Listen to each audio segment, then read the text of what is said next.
Message. So, tingnan natin kung ano naman yung energy ng mga kaaway at mga taong inggit sa'yo. So, be open-minded po. Hindi halos lahat makaresonate. So, thank you mga po pala sa mga nagsusubscribe, sa mga bumabalik. Maraming salamat. So, ano yung energy ng mga taong galit sa'yo, inggit sa'yo? Ano yung kanilang gustong mangyari dito? Okay? At ano naman yung kakalabasan ng kanilang mga ginagawa? Give me the message. Ano yung energy ng mga taong inggit at galit sa'yo? Lumabas na naman ng The Tower, ano? Laging nalabas si Tower dito. Okay? So, dito, no, meron akong nakikitang Pisces, Scorpio, Cancer. Kung meron kang kaaway na ganito, meron din Virgo, Taurus, Capricorn. So, nangingibabaw din dito, merong Aries, Leo, Sagittarius, Gemini, Libra, and Aquarius. Halos lahat, ano, malakas dito. Earth sign, Virgo, Capricorn, Taurus, pwedeng meron kang ganito, nakasamaan ng loob, or meron ditong inggit sa'yo. Okay? So, meron din dito Scorpio, Cancer, and Pisces. Okay, so start na tayo. So, dito, no, itong tao na may sama ng loob or inggit, galit sa'yo, no, meron tong mga tampo. Kilala mo to, ha? May tampo to. Lumalabas lang dito na merong emotional withdrawal. Para bang hindi to satisfied o meron siyang hindi natanggap, okay? Sa'yo, okay? Para bang hindi siya satisfied sa nangyayari sa kanya. May pagka-passive ito pero may pagkikimkim, okay? Kimkim ng sama ng loob. So, nakikitaan ko dito, pwedeng yung iba sa inyo hindi mo to napagbigyan, pwedeng nangutang or pwedeng na-request sa'yo pero hindi mo napagbigyan, mga ganun, no? So, kung ano man yung reason, no, meron akong nakikitang hinanakit. So, lumalabas lang din dito sa The Tower Reverse na meron ditong nangyari, okay? Meron akong nakikitang malaking shift or issue dati, okay? Pero imbis na harapin, ano, iniwasan niya or pinigilan niya yung confrontation sa'yo, okay? Kaya na-suppress yung galit, okay? So, nakikitaan ko lang din dito sa Two of Pentacles, ano, reverse. Hindi to balanse, ha? Kumbaga, nahihirapan siyang i-handle yung kanyang emotion. Pwedeng na-stress siya dahil sa comparison ninyo, okay? Then, nakikitaan ko lang din dito na merong nagpapatrigger sa kanya, ha? Lalo na dito sa Four of Wands. Nagpapatrigger dito sa kanya yung stability mo sa buhay mo, okay? Yung success mo, yung support system mo, no?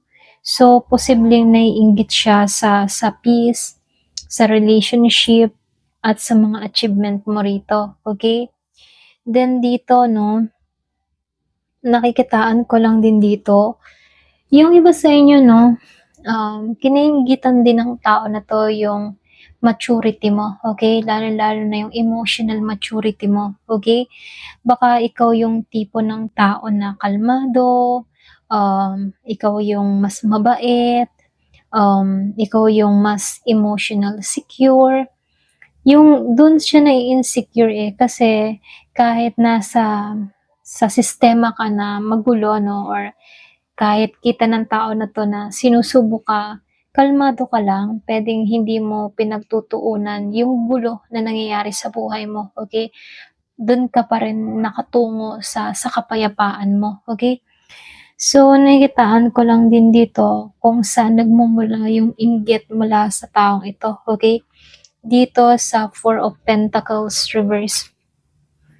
So, nakikitaan ko dito sa Four of Pentacles reverse, ito yung root ng inggit dito. Then, lumalabas din dito yung Five of Pentacles dito, upright. So, itong taong ito, meron siyang mga insecurity, okay? Lalo na sa resources. Pwedeng ikaw, madali yung resources mo 'no, madali mong makamit yung mga bagay na gusto mo, mga nabibili mo, okay. So, naging magaan yung takbo ng pamumuhay mo. So, itong tao na 'to, hindi siya gano'n ano, kumbaga insecure siya sa resources mo, lalong-lalo na sa stability mo, sa pera mo, sa status mo ngayon, at sa sense of worth mo, okay.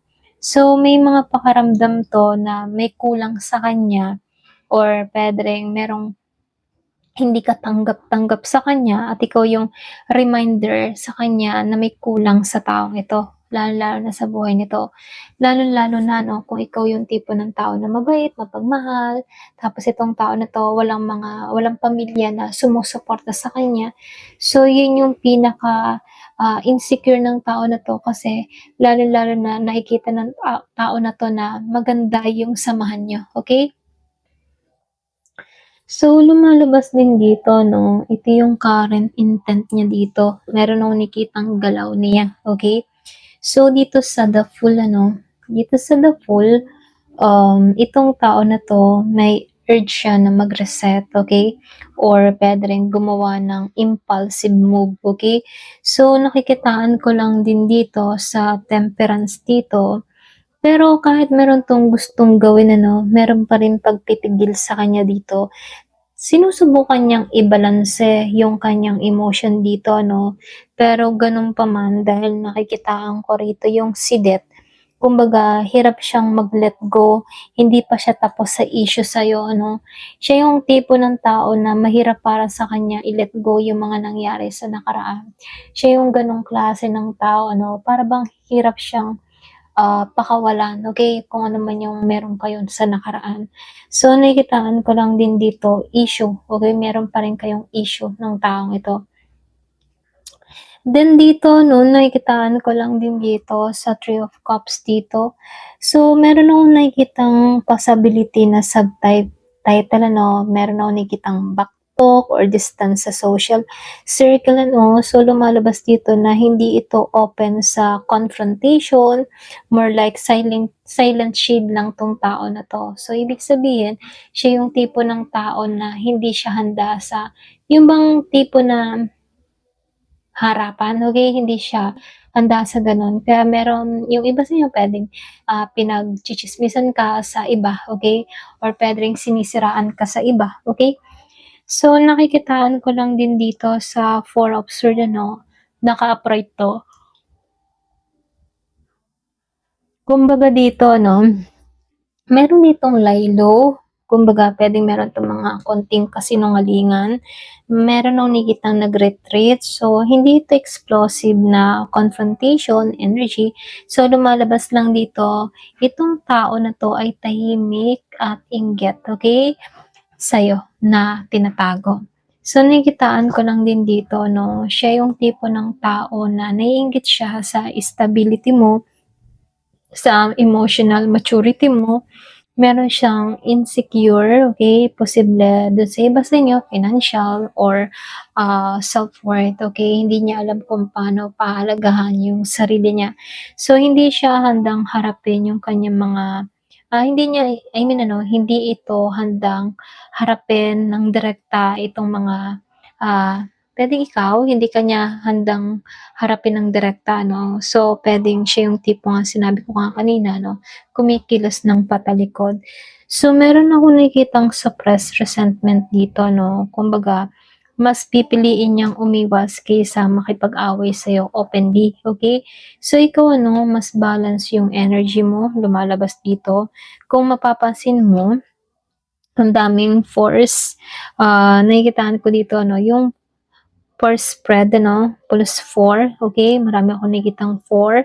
So, ibig sabihin ano, ito yung energy ng stability at pundasyon, okay? So, puwedeng madalas mong makita yung 4, 4, 4, okay? So, yung energy nito 'no, meron parating sa'yong stability. Ibig sabihin, kahit merong naiinggit, nagagalit sa'yo, hindi siya kayang yanigin ng foundation mo. Hindi ito kayang yanagin yung iyong tagumpay ano. So, nakikitaan ko dito magtatagumpay ka, okay. Kumbaga malakas yung energy mo at patungo ka sa magandang kapalaran. Okay? Ayan, hanggang dito na lang po. Thank you for watching. Double peace.